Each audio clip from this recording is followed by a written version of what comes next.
आज ही पत्रकार परिषद आपला सर्वांच्या समक्ष संपन्न होत आहे। मित्रहो, आजचं वर्तमान बघताना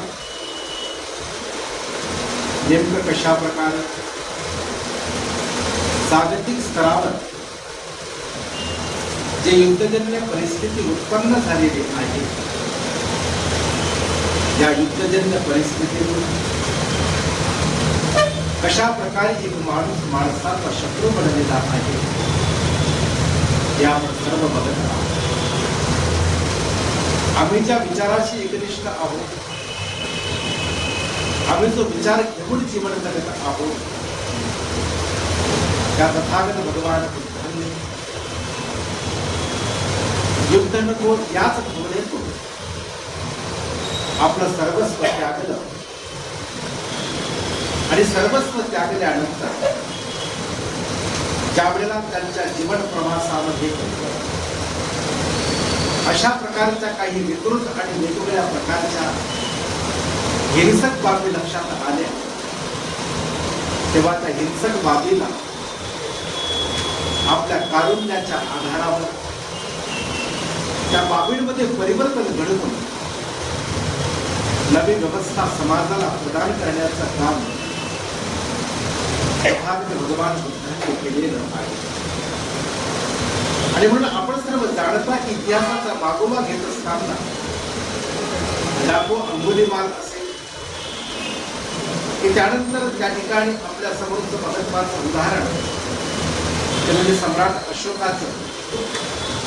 की तो सम्राट अशोक त्या काळामध्ये खऱ्या अर्थानं अर्ध्या जगावर राज्य प्रस्थापित करतो आणि त्यानंतर कलिंग जिंकल्यानंतर त्या प्रदेशाची पाहणी करतो, तेव्हा त्या ठिकाणी रक्ताचा पडलेला खच बघून तो व्यक्ती त्या ठिकाणी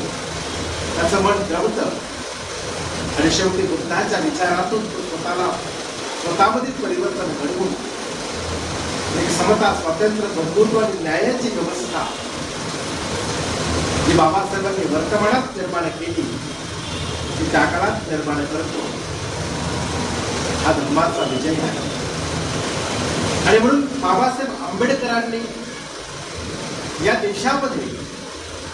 इतक्या विषम परिस्थितीमध्ये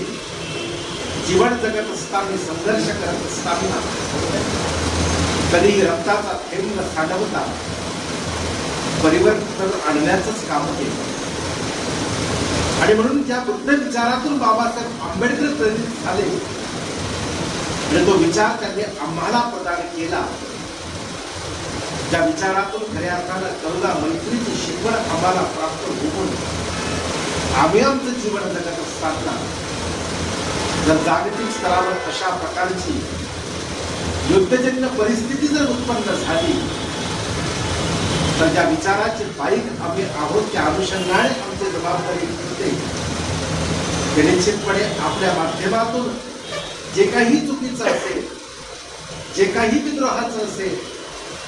जे काही आक्रमकतेचं असेल आणि ज्याला रक्त सांडवल्या जात असेल त्या संबंधाने त्या बाबींना दूर सारून एक शांतीचा संदेश खऱ्या अर्थानं समाजात निर्माण असला पाहिजे। आणि याच माध्यमातून खऱ्या अर्थानं विश्वशांती महारॅलीचं आयोजन जगामध्ये शांतीचा संदेश पोहोचवण्याकरिता आम्ही एकत्रित आलेलो आहोत। आणि त्या अंतर्गत या विश्वशांती महारॅलीचा